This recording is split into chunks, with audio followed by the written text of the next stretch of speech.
Welcome to day one of Confident in Birth and Beyond. We are going to hop right into it in 1 minute, actually, because I'm going to try something. I'm on my computer today, which I'm usually on my phone, but my phone is above me, and I'm going to try to go live on Instagram as well. So, let's see if we can do this.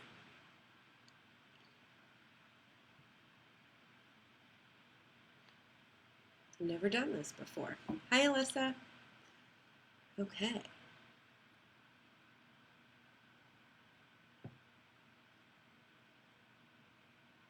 All right. Hello, Instagram. I am going live in my Facebook community, day one of Confident in Birth and Beyond, birth options. So today we're going to be talking about building your birth. I'm going live on Facebook, so my attention is going to be on Facebook. Sorry, Instagram. But my attention will be on Facebook. Please comment, leave messages, send all the love and the emojis, and but I will be looking here on Facebook. So, who's with me? We've got Alyssa, we've got Melissa. Hello, hello, hi, love. Awesome. So, we're going to hop right into it today. I up-leveled our workbook. It is 14 pages. We know how well I am at trying to keep these lives to under an hour, and now we see that my workbook is also lengthy. Hi, Pamela. Hi, Mary Rose.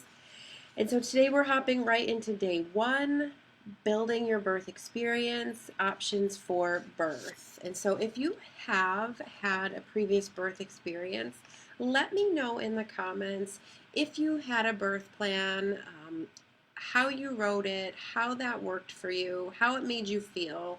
Let me know your thoughts on birth plans. If this is your first birth experience, let me know if you are writing one, have one, or what your questions are while you're making one up for your first birth experience.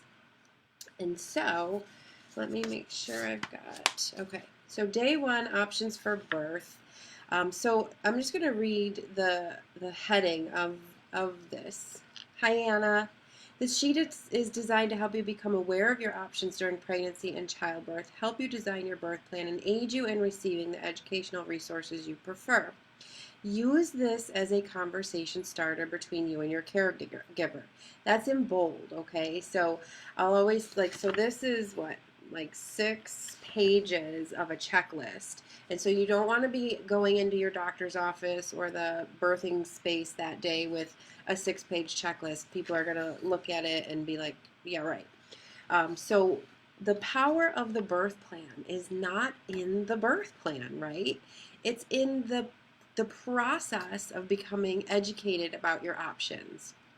And so we want to use this once we fill it out as a conversation starter between you and your provider. So in pregnancy, every single visit that you have with your provider, take this with you.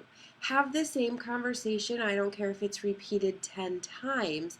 Have the conversation so that everybody is on board, so that everybody knows you are educated. You understand your options. Again, that is the power behind the birth plan, not the actual plan itself. It's you becoming empowered, confident, and asking questions, knowing your options, knowing your alternatives. That's the power of it. And so when considering your options, consider your provider and your facility as well. Their policy is not law. Okay, if there's one takeaway from today, someone type this in the comments for me. One takeaway from today is you are allowed to say no. You are allowed to change your mind. Informed consent is also informed refusal. So I guess in the comments, someone type for me as a note for all to see. Policy is not law. However, you do want to check with your provider and your facility, because what that is going to alert you to is how much are you going to have to fight for the things that you want. All right, so we're going to get right into it. The first section is choosing your provider. And so in the files tab of our group, there is a document called Questions to Ask Your Provider. And that will show, that's a really good outline and framework for questions you want to ask and how they are open-ended. So you don't want to ask yes or no questions because they could say yes or no. It's called the bait and the switch. They can tell you anything they want to tell you, and then the day of or halfway through or whatever it is, they're going to change their mind. So you want to ask them open-ended questions. And so check in the Files tab and browse those questions along with your birth plan. Bring those questions with you and keep asking. I'm going to pause here and just take a look up at Instagram. We've got Melissa, we've got Nicole. Hello, hello. Thank you for joining us. All right. And so one of the things I want to point out about choosing or changing your provider is notice how you feel when you're at your appointments, interacting with the office staff, interacting with your doctor. Notice how you feel. Do you feel attended to? Do you feel heard and listened to? Do they make you feel stupid for asking a question? And how do you feel when you leave your appointment? So notice, and you'll notice throughout all of these 5 days that we're talking about birth, for me and the work I do with my clients, it's about creating a feeling, right? And we're going to talk about that in day 3, I believe. How success is a feeling, not so much an outcome. So notice how you feel when you're at your doctor visits. Ask these questions. When they answer them, how does their answer make you feel? How do they make you feel when you're asking questions? And so just also know that it is never too late to switch your provider, right? So I see that a lot. I love my provider. I worked with him. I worked in surgery for 12 years, and I worked with him in surgery, and he's fantastic. He's a great human. I wouldn't want him to deliver my babies. So I hear that a lot. Women are, I love my provider. I've been with them since I was 15, 16. I'm so close to them. They know me so well, and that is great. I hope that they make you feel great. I hope that they're so close, they're like a family friend. Does that make them the right provider to deliver your baby? Good question to ask yourself. So, how are we feeling here? Let me see. Oh, policy is not law. Thank you, Mary Rose. You are allowed to say no and change your mind. Thank you, Pamela. Informed consent is informed refusal. Yes. Yes. Hi, Tatiana. Hi, Elise. Thank you for writing that. So this is helping me keep notes in the comments so everybody can see. Thank you so much. All right. So moving on to section 2, we've got prenatal appointments. So knowing and understanding what's going to happen through each of your trimesters is important. Knowing that you have options and alternatives as far as the test goes. There's 2 that come to mind right away. The gestational diabetes test. A lot of people ask me about what is the accuracy of the test? What do I do if I'm positive? I don't want to drink the orange drink. What other alternatives do I have? And then the other test is later in your 3rd trimester, and that is the Group B strep or the GBS test. So these are 2 that I get asked a lot about. There are some great articles out there. I wonder if I linked them. Maybe I'll leave myself a note. Link trimester articles in the comments on the thread. Just about all the different tests that you'll have throughout, but those are the 2 biggies. And so knowing, again, your options, your alternatives for those, and I think I've done lives in the group about both of those, so we can go back and check those out as well. So today we're just kind of going through the outline of the birth plan and your homework. So if someone could type this in the comments for me. Hi, Erica. Erica just had her baby. If it's okay that I announce that, I just did. Congratulations, Erica. So homework in the comments. Homework will be to fill out this paper with your desires, your wishes. So under each heading tonight, fill out your birth plan with your desires and your wishes. And then in maybe like a separate column, write down what are alternatives or what is the policy of your provider or facility, and kind of compare the two and see how they make you feel. Moving on to the third setting is the birth setting. Where is that going to be? What are the options in your area? I'm in Buffalo, New York, and we have four main hospitals that deliver. Am I going to say Mercy, Suburban, Children's Sisters? We have a birthing center, and we also have private practice midwives who deliver at a home-like setting in their office space or at a home birth. And so not everybody has home birth available to them, not everybody has a birth center available to them. So really start to think about where you would like to give birth and what's available to you, and how far are you willing to drive as well. I see a lot on other threads that I'm in other different groups, that they drive 2 hours. And I think 2 hours is actually pretty reasonable. It depends on your comfort level.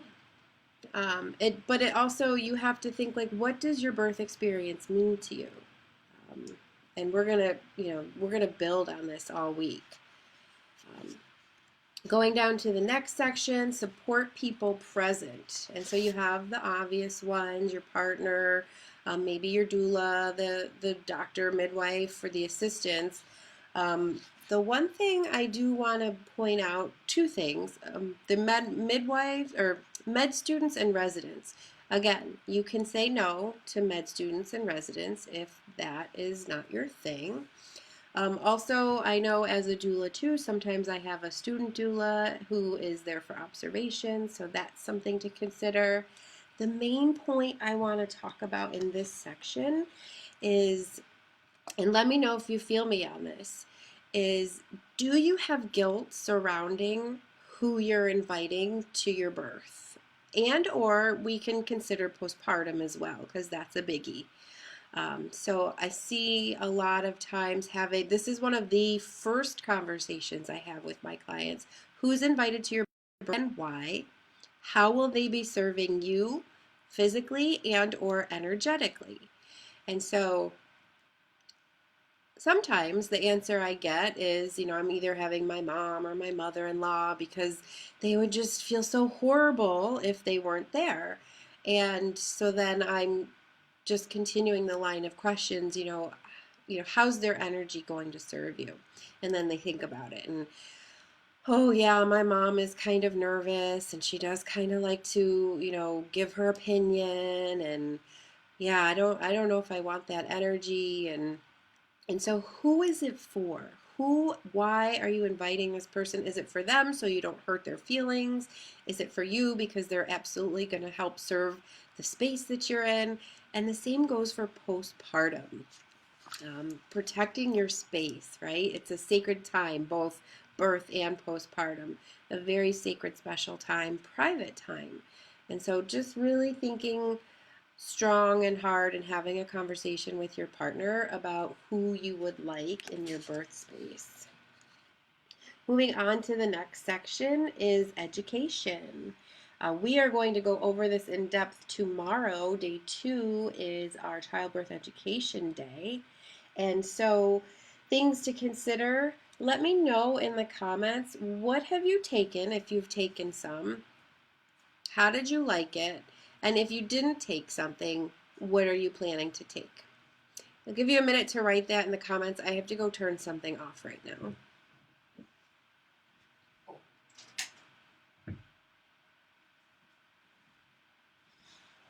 Okay. So if you have taken a childbirth ed class before, what did you take? Was it the hospital class? Was it out of hospital? Was it Lamaze or hypnobirthing? Let me know what you're considering taking, and this will also help me kind of, really plan the content for tomorrow, which I have all planned out. But if you guys have any specific questions, let me know. So education, what are you planning to take? Some other classes that might not be directly related to labor and birth would be breastfeeding classes, postpartum classes like baby care, CPR, things like that. So let me know. Those are things to consider. And I always say, take all that you can, take it all in. Even if it's like, if it's an 8 hour course through, you have to sit through a Saturday for 8 hours. If there is one sentence that you grab onto in that 8 hours, and it's that one sentence that you can hear during your labor and your birth that is helping you, isn't that worth it? So, take what you can, really load up. Um, I think that that's important to get all different points of views. In our next section, we're getting into labor and comfort measures. All right, let's see. Pamela Sue, hospital activity class, shortened 3-hour version, covered topics enough to encourage more thought. They spent time on labor comforts that I appreciated. That's great. And it was 3 hours, so it wasn't like a horrible all day thing. I love this though that you said, Pam, cover topics enough to encourage more thought. Can you expand on that a little bit and tell me what you mean by that? Because I think that that's great. All right, I'm going to just pause here, see what's going on in Instagram land. All right. So we're getting into the actual labor part of it, and we're considering comfort measures. So I'll just have you pause here for a moment. Think of a time where maybe you're getting sick with a cold. You're tired, you're achy, maybe you have a fever, you're hungry but nothing sounds good, you're grumpy because you're getting sick. What comforts you in those moments? Is it being alone? Having somebody by your side that comforts you? Is it listening to music or having silence? Is it, being in a dark room, in a warm room, in the water, taking a bath? What comforts you in those moments? Having a heating pad on, maybe, if you're having cramps or achiness. Things can change for sure in labor, but, our bodies have muscle memory. Our bodies have memory. Our habits, the things that we find comforting are the things that we are always turning to. So starting to think about that, what comforts you every day? What do you turn to? So again, we're talking about creating a feeling so that no matter where we are, we might be laboring at home to start for a couple hours through, up through active labor maybe, and then we have to transfer to the birth space. And so how can you remain in the feeling that you want to create? So we talked about it earlier. I said that we're just going to keep building on this, that, it's all about creating a feeling and recreating it wherever you go, protecting your space. And so this, I think about, if I were laboring at home and I transferred to the hospital, I would definitely want my pillow and a blanket. Even just being a doula, I know that hospitals never have enough pillows in the room, and I just love my pillow. I travel with it. I take it on the plane with me when I go somewhere, and my pillow is my thing. And so wherever, if you're transferring spaces, how can we cultivate and keep that feeling, near us and around us? Bringing a playlist with you. You can bring diffusers into hospital rooms for essential oils. Having battery operated candles, little candles, or I have those little teeny tiny string lights to create ambiance. And then other comfort measures, we talk about this a lot in my program, and I go over this with my clients in person. And maybe Pam, that's what you were talking about too. They spent some time on labor comforts. So hi Shandita, what were the labor comforts that they talked about in your class? Pam says, some topics that stood out: introduce safe sleep with more resources, various options for birth, and a handbook with scientific info, on medical processes of birth, understanding the body. I love that. Hands-on tools with partner support and massage, using the ball, and reviewed ideas for items to bring. That's great. And so that's some of the other things we can list here in the non-medical comfort measures is, massage, a bath, a shower, using the ball, movement, squats, lunges, things like that. Moving down to the more medical comfort measures, this would be more talking about the pharmaceutical pain management. And so what is available to you and what do you want, if you want anything. And then if you are considering pharmaceutical pain management, again, what's available to you? So in 2 of our hospitals here, we have, oh my gosh, nitrous is available now. So you can inhale nitrous. It's only available in 2 of our spaces. Otherwise, it's Nubane or the epidural, and then the spinal or sleep anesthesia for cesarean. So if you are planning for pharmaceutical pain relief, know all the options and alternatives that go along with that. The pros and the cons, how is it affecting you? How is it affecting baby? When is a good time to get it? That's a great point to note. There is a really good sweet spot for you if you are choosing, or even if you didn't choose but then have decided to change your mind. There is a good time, like a good and a better time, right, to get it. And so talking with your providers and maybe your doula about that as well. All right. How is everybody doing? I'm just going to pause here. My throat is a little, I don't like to use the S word. I'm just going to drink my tea and say it's not happening. All right. I'm just going to peek up here at Instagram. All right. If you missed the beginning, I'm double streaming. I've never done that before, so we're just trying things out. All right, moving on to the next section. So now we're in labor. You're going to list out what comfort measures you like, if you're interested in the pharmaceutical pain relief. So we have natural and medical comfort measures. And then we're talking in the next section here, induction or augmentation. And so let me know in the comments if you know, or what the difference is between induction versus augmentation. Let me know if you know the difference, or if you've had one or the other, if you were induced or if you were augmented during labor. Let me know. What are your questions regarding that? Leave those in the comments. I may get to them tonight, but we're also going to touch on this on day 3, I believe. So day 3, we'll be talking about when plans change and coping and communicating through scenarios. And induction is a big one of those.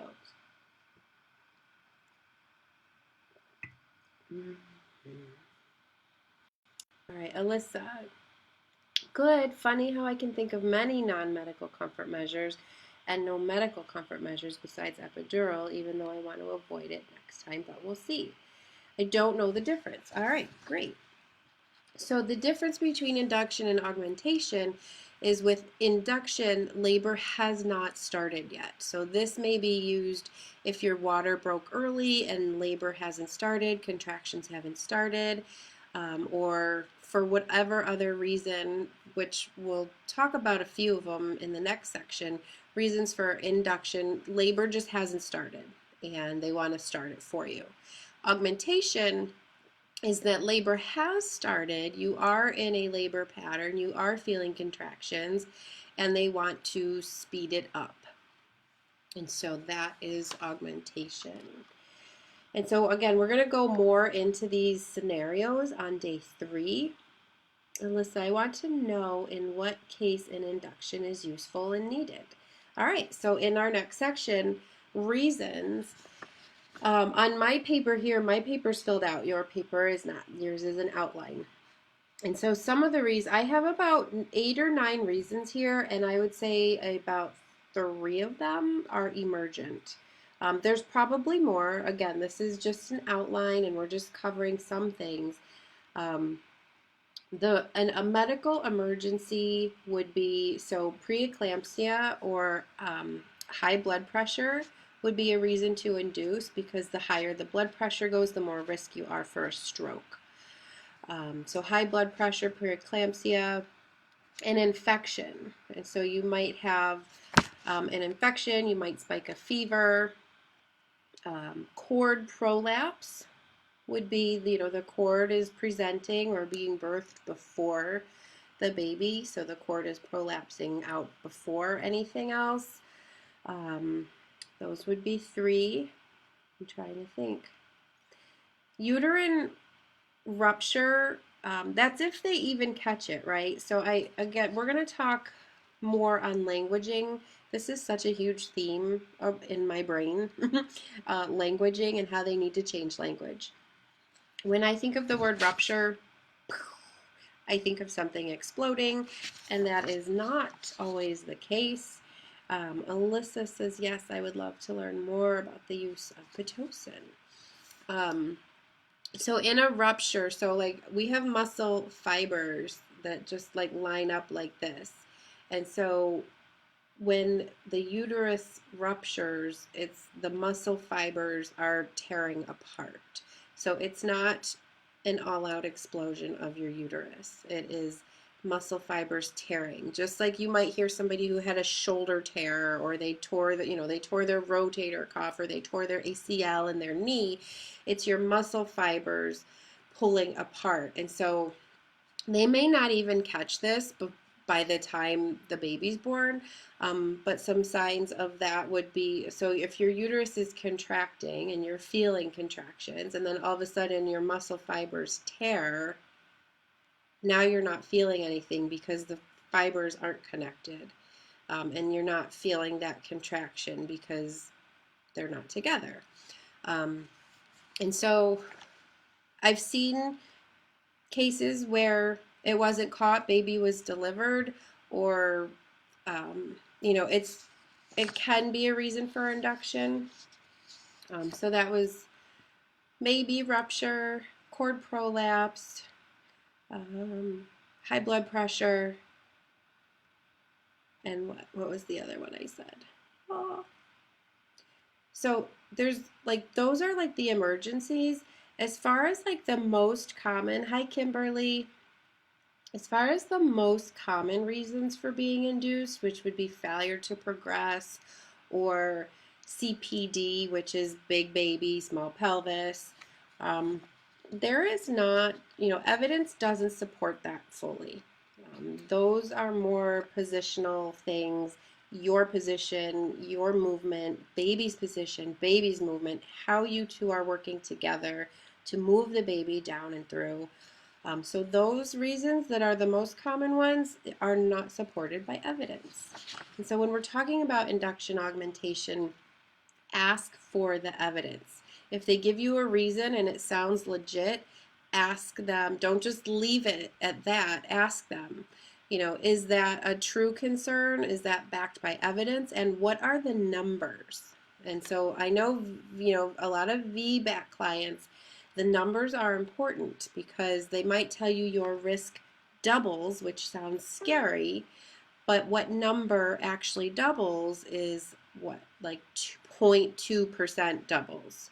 So if somebody reframed it for you to say, instead of saying your risk doubles of a uterine rupture if you're a VBAC, what if somebody said your chance of success is 98%? How does that sound? So ask evidence-based questions. So natural methods to induction. Who can name a few natural induction methods, and what have you tried, right? So you're approaching your due date and you're starting to try all the things at home to induce or start labor. So what are the things that you have tried? How have they worked for you? Did they work? Let me know in the comments. Natural methods to induction. Name a few for me. Have they worked? Did you try them?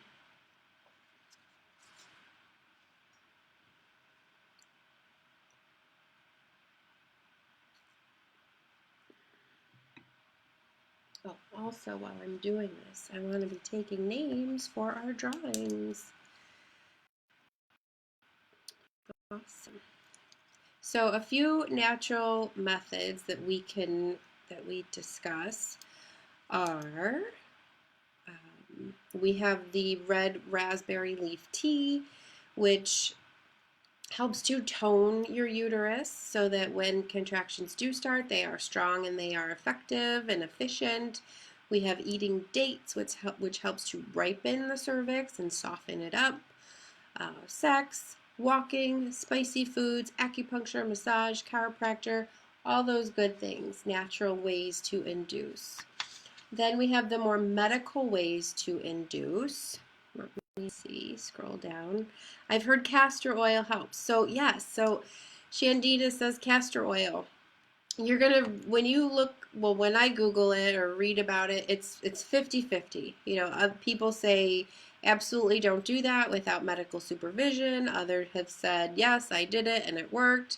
Others say, I tried it and I just felt horrible, because you're literally just drinking oil. So you're going to start to get crampy and you're going to go to the bathroom a lot. And so it's just uncomfortable. What I would like to know is the people who tried it and didn't feel good and said it didn't work, how were they taking it? I think their recommendation is about 4 ounces of castor oil. You don't want to take it all at once. Then you're for sure going to get crampy and feel like crap and go to the bathroom. If you take it, you know, in little increments, spaced out, you know, through a couple hours, then perhaps. But the reading on it is really 50-50. Can I eat dry dates at 25 weeks? Alina asks. Yes, you can. What I would caution you is, if you have gestational diabetes, beware of your sugar intake. And are they gonna, I guess it's more, you can eat them. They're not going to cause anything. I don't know if they're going to be as effective early on as they would be later on, but they're not going to hurt anything, if that makes sense.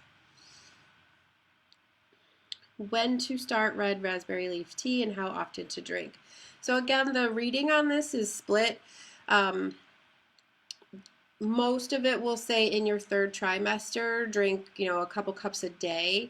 I've had people who started it in their 1st trimester with like maybe one cup a week, and then in the 2nd trimester they upped it to a couple cups a week, and then in the 3rd trimester it's like a couple cups a day.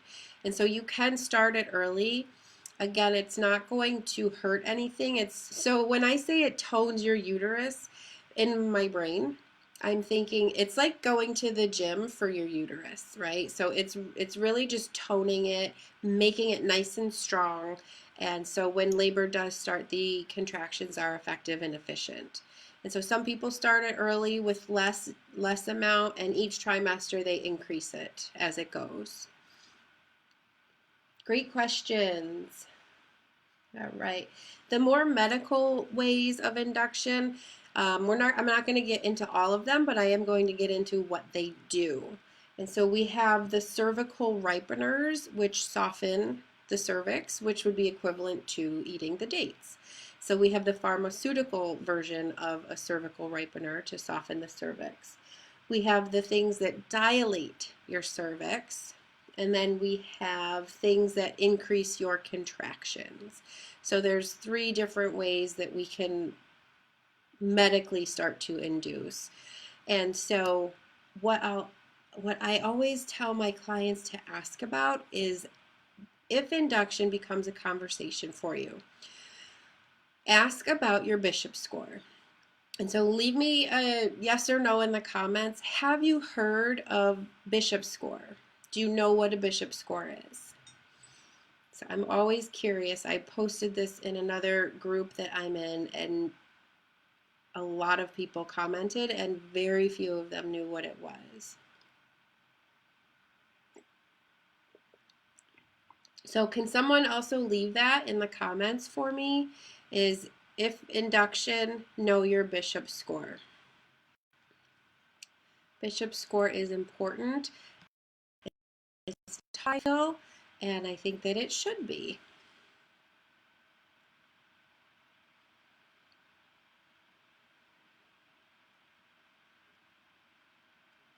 All right, I'm just taking some names. We have our drawings to do.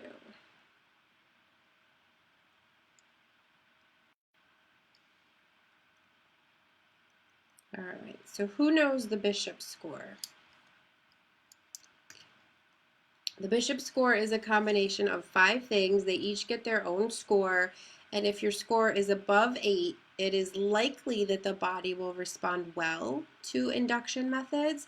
If it's below 8, it's likely that the body is not quite ready yet to be induced. And so the 5 things that the bishop score includes is the position of the cervix, the consistency of the cervix, dilation, effacement, and station of the baby.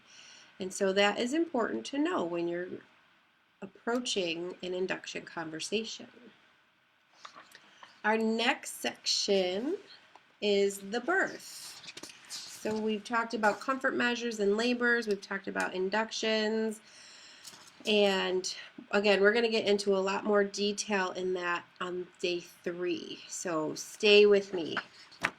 So for the birth, episiotomy and tearing. So thankfully, episiotomies aren't as common as they used to be. They do still occur, and it wasn't one of my clients, but it was a story that I heard from another doula who was attending a birth, and she noticed that the doctor was about to grab a pair of scissors. So she looked at the partner and said, like, speak up, say something. The doctor's about to cut, and that's a procedure. That is a medical procedure. They need your consent to do that. And again, just like induction, we had a whole list of possible reasons to induce and how many of them were actual true medical emergencies. Same with episiotomy and tearing.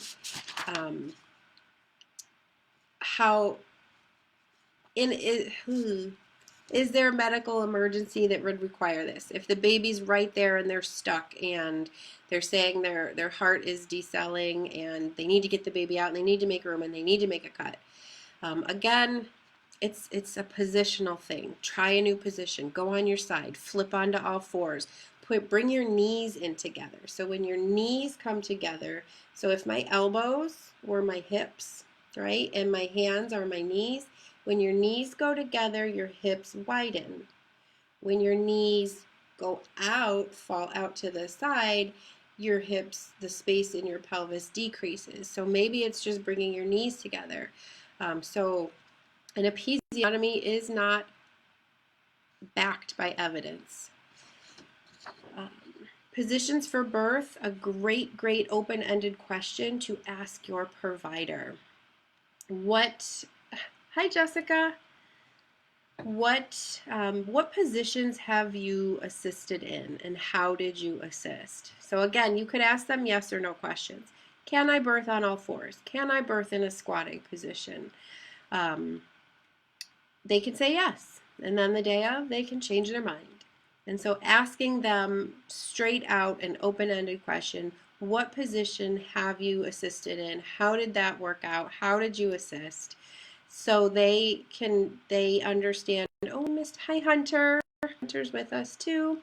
So asking them those open-ended questions, knowing, again, if you scroll up, policy is not law. You are allowed to say yes, you are allowed to say no. Informed consent is also informed refusal. Policy is not law. They can tell you to change your position, you don't have to. More often than not, I don't see providers or staff telling people what to do, but I see them making suggestions that ever so slightly coax a person into a position, right? Shandita, I heard it's better healing-wise to tear naturally than to be cut. That is true.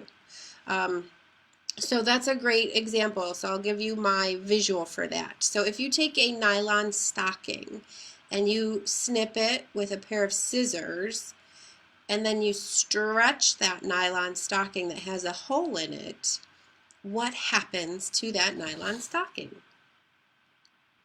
It gets a nice big run in it. that hole now spreads. And that's what's happening when they cut you. They start a cut, and then the baby comes through and that cut gets bigger. And because the cut end is an artificial tear, it was done by scissors, the skin edges and the muscle that was cut and the skin that was cut, they may not come back together the way they were meant to come back together. And so the healing isn't as great. So that's a great question. All right, so we're on positions for birth, having that open-ended question and that conversation with your provider. Let me know if you've had a previous birth experience. What position did you birth your baby in? If you are upcoming, if you have an upcoming birth or are planning to be pregnant, how are you envisioning the pushing phase for yourself? What position would you like to birth in? A funny thing I always tell my clients when we have this conversation is start to pay attention to the way that you poop, right? So the way that we poop, the muscles that we engage when we're pooping are the same muscles that we're using when we're pushing.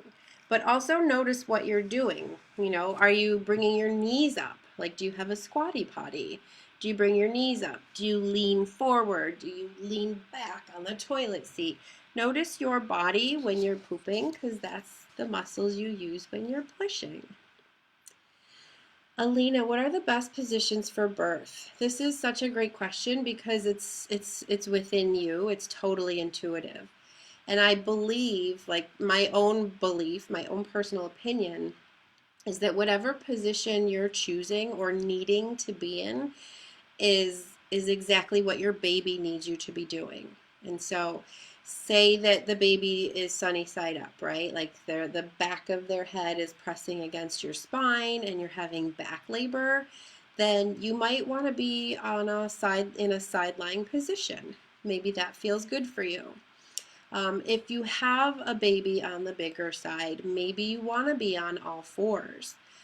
So I truly believe that whatever position you're naturally finding comfort in, it's because the baby needs you to be that way for whatever reason, whatever position that they're in.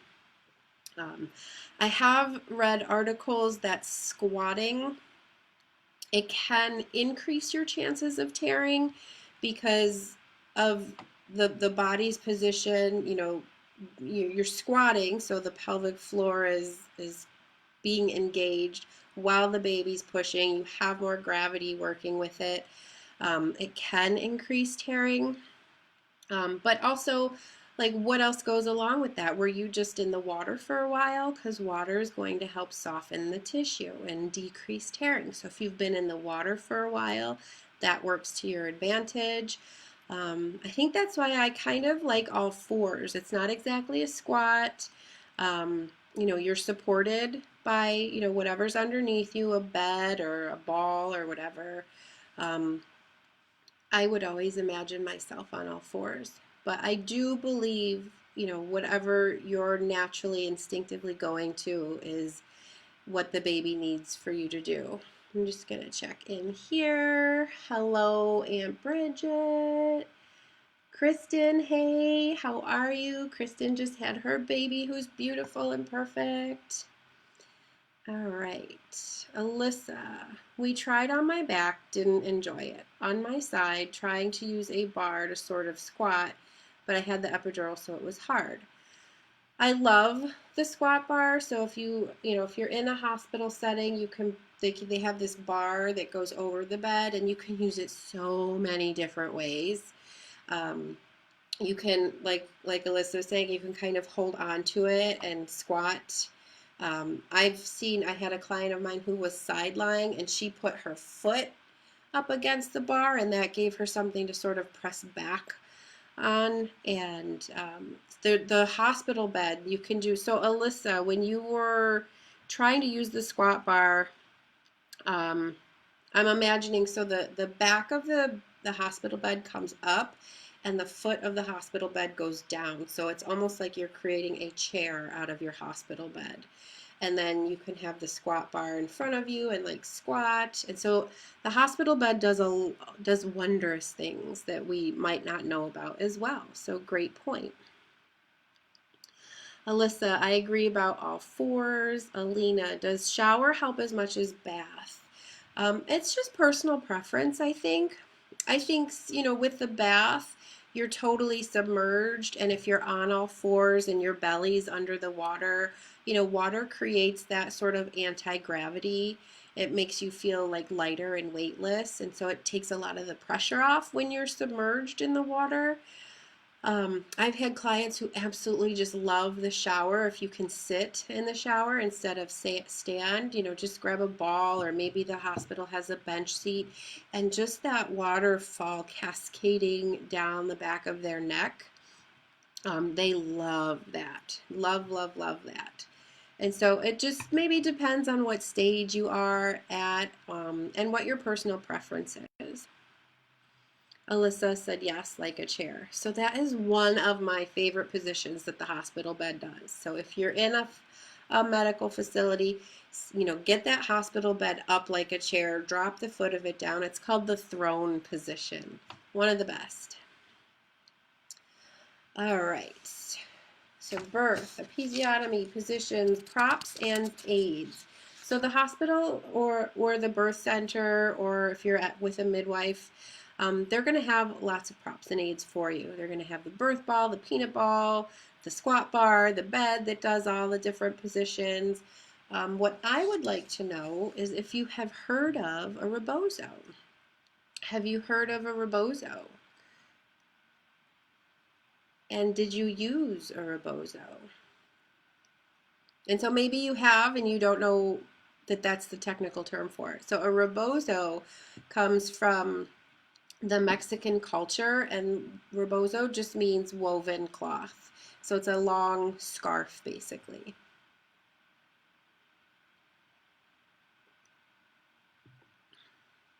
And so this is one prop that the hospital probably won't have, but I carry it with me as a doula, and I think it is a great prop to have.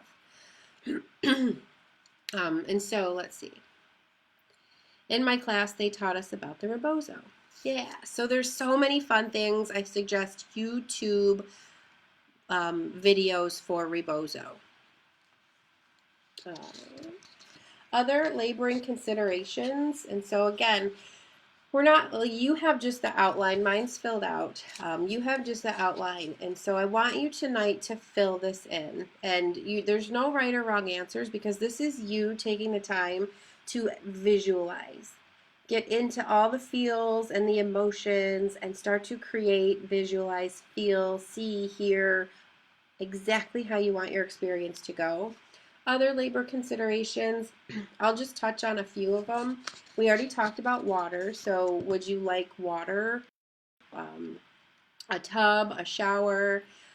Considering your facility, not all facilities have tubs. They all most likely will have a shower, but not all of them have tubs. And I know in New York State, you can't birth in the hospital in the water. If you're at a birth center or with a midwife, you can birth in the water, but you can only labor in the water at a hospital. The other two I wanted to talk about are, during the pushing phase, do you want to touch the crowning head, or do you want a mirror to see? And so this may sound weird, but it can be actually a helpful tool for a couple of reasons. So you might think that you're not close and you don't know how much longer you can do this, and it doesn't feel like the baby's moving at all. But really, like, we're all watching and the head's right there. And so we're saying, just feel the head, he's right there or she's right there. And so it can be a really great motivating tool to touch the crowning head. The other one, having a mirror to watch, I think is a really great tool to see when you're giving an effective push, what an effective push feels like. You'll be able to see the progress. You'll be able to see the baby come. And then you'll associate that effective push with the muscles that you were using to do that. And so that can be super helpful. Alyssa says, totally, I wish I did this with my labor. Before, I would have never thought to, but now I want to for my next. Yeah, that's so awesome. I want a mirror for sure. I'd want to touch the head too for motivation. Yeah, that's awesome. That's so great. All right, so the birth of the placenta, this is a great conversation to start having with your provider now. And the reason I bring this up is because a lot of facilities give you Pitocin to birth the placenta.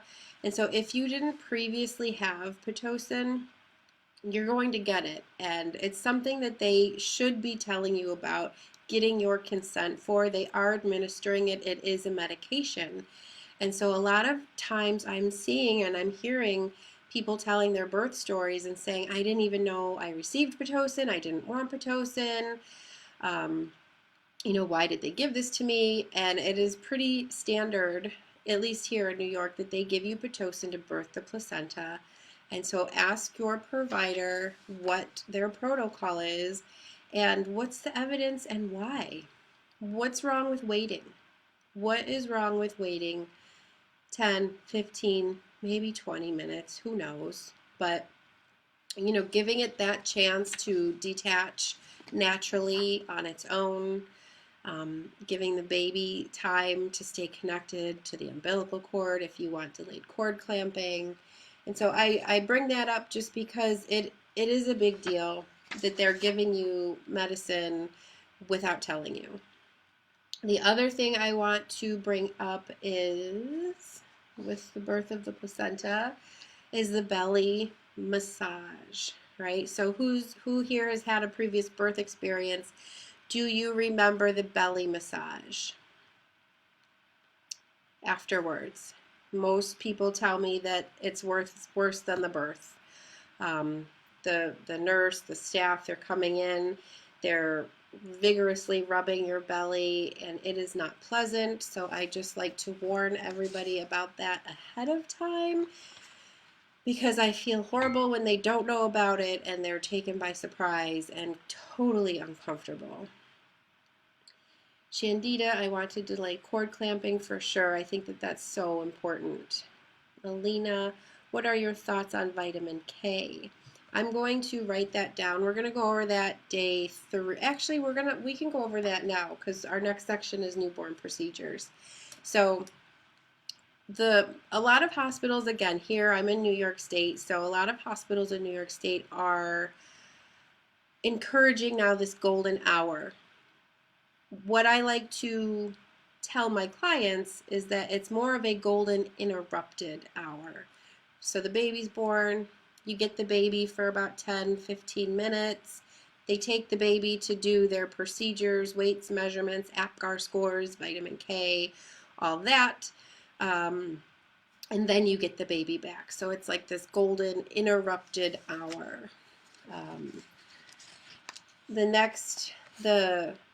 The other thing I want to note here is one of the biggest feedbacks I get from my clients is breastfeeding, and how as much as they wanted to, as much as it was important to them, most people end up giving up. And it breaks my heart, not because I'm judging them for breastfeeding or not, but because we need more breastfeeding support. So I always suggest to them, go find a lactation consultant beforehand while in pregnancy and ask them, in the immediate postpartum hours, what can I do to maximize my chance of breastfeeding? Because I just see it so much, and there just needs to be more support around it. So the vitamin K, I'm going to link. I'll put a link in the comments. There's a lot of controversy around vitamin K, and it depends on your own personal stance. From what I know about it, some of the additional ingredients in the shot itself, like the preservatives and the heavy metals and things like that, it's kind of along the lines of the vaccine conversation. So some people have issues with the additional ingredients that are in the shot. Some people have issues with the actual amount of vitamin K in the shot. Babies don't need as much as the shot gives them. It's too much for them all at once. And having too much vitamin K thickens the blood up. And so it makes their blood thick and kind of sludgy. And so I wonder, again, non-medical opinion here, I wonder, I've read articles that say because it thickens their blood up, this may be one of the reasons too why we see an increase in jaundice. A normal amount or a small amount of jaundice is actually normal postpartum, but I'm wondering why we see more of it or them treating it more if it's a variation of normal. So that's a great question. Vitamin K, it depends on your own personal beliefs. How do you feel about the ingredients? How do you feel about the dose? Is it necessary unless there was a traumatic birth? If it was not a traumatic birth, is it necessary? Alyssa, I had a C-section, but they did this to me to make sure I didn't clot. Yep, it was horrible, the belly massage. Hi, Rianne. All right. And then, so we have 3 more sections left. A C-section. I do just want to talk on one point here. Again, day 3, we're going to go over a whole bunch of stuff. What I see a lot with C-sections are emergent versus elective emergent. And I see this elective emergent a lot where the staff is coming in and saying, we think we better start to talk about a C-section before it becomes emergent. And so even though that's what a C-section is for, it's there for emergencies. Thank God it's in place for when emergencies happen. I see a lot of clients choosing it electively because if it becomes emergent, then the birthing person is getting put to sleep and the partner cannot join. So put to sleep and separation versus I'm choosing it electively. I'm not giving up control. I can stay awake and my partner can be with me. So that's something I always ask my clients to consider is even though it's there for emergencies and that's what it should be used for, those are some important points to consider in choosing it, is that you get to stay awake and you aren't separated from your partner. Postpartum care, lining up your support as soon as possible. Who's coming to visit you? What are they doing while they're coming to visit you? Are they bringing you food? Are they helping you clean your house? Are they letting you take a shower? And really just noticing any mood shifts between yourself and even your partner. And then let's see, Rianne, okay. And then your hospital stay, I've added this to my birth plan because as a doula, I stay one to 2 hours after the birth, and then I'll tell my clients, you're here for a couple of days. That doesn't mean that we can't connect after a couple of days. And let me just pause here because pretty soon my Instagram live is going to end, and we're just about done. So if I get cut off, you did not miss much. So it's going to end here. Please catch up with me day 2 tomorrow for childbirth education. All right, so I'm going to end the Instagram.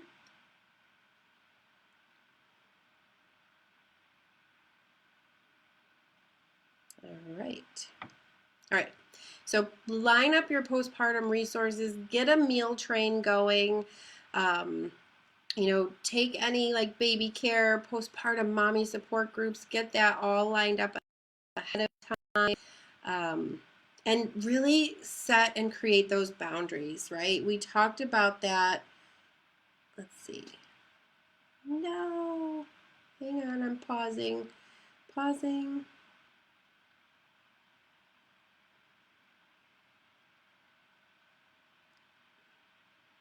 Okay. We talked about that earlier when we were talking about who we're inviting to the birth, and same goes for postpartum. Really set those boundaries, right? It's such a sacred space. and you really want to take care of yourself. Alyssa, yes, please. All of those who are expecting, please read about C-sections because you don't think it will happen to you, but it can. And if it does, you want to make sure you are prepared to talk back to your provider. Stay educated so that way you can fight for what you want for your birth. Absolutely. And it makes me sad that we have to even put up a fight, but um, looking at it less as a fight, right? We want to reframe it positively and more of you standing in your power and in your confidence. So the last thing, the hospital stay, like I was saying, I stay with them for about an hour or two, but you're staying at your facility maybe for 2 to 4 days, and so feel free, my job doesn't end. Things can still happen, right? After, maybe they do spot some jaundice and they want to put the baby under the lights, and, your questioning is that, do they have to? What's the evidence for that? What are the benefits, the risks, the alternatives? Supplementation might become an issue if breastfeeding isn't well established. They want to supplement with formula. What are your options surrounding that? And so thinking about, your hospital stay, things that could happen, and knowing evidence, benefits, risks, and alternatives around that. So coming full circle. Yes, it is very sad. And yes, that's what I meant. Yeah, I know. I like to reframe things in a positive way. So, day one, right? Building your birth experience. And so taking your pages, filling those out with, really, really get into the feels of it. Like, close your eyes, visualize from start to finish. Where are you? What are you doing? Who's with you? What do you want? What's your comfort in coping? When you do transfer to your birth space, how can you stay in that feeling that you created? How can you stay?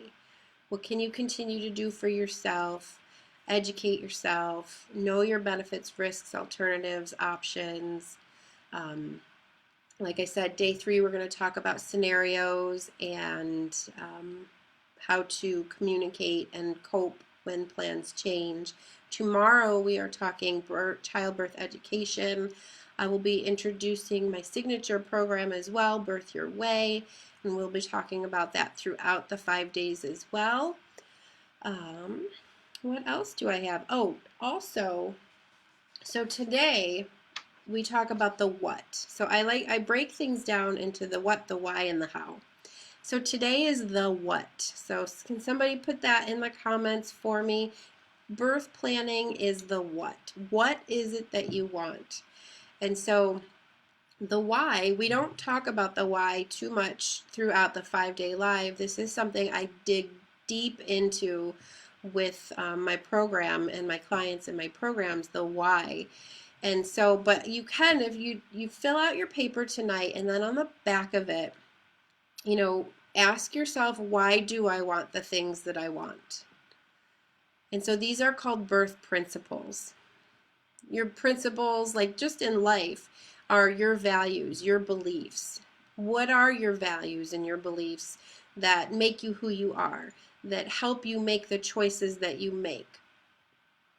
What are they surrounding birth?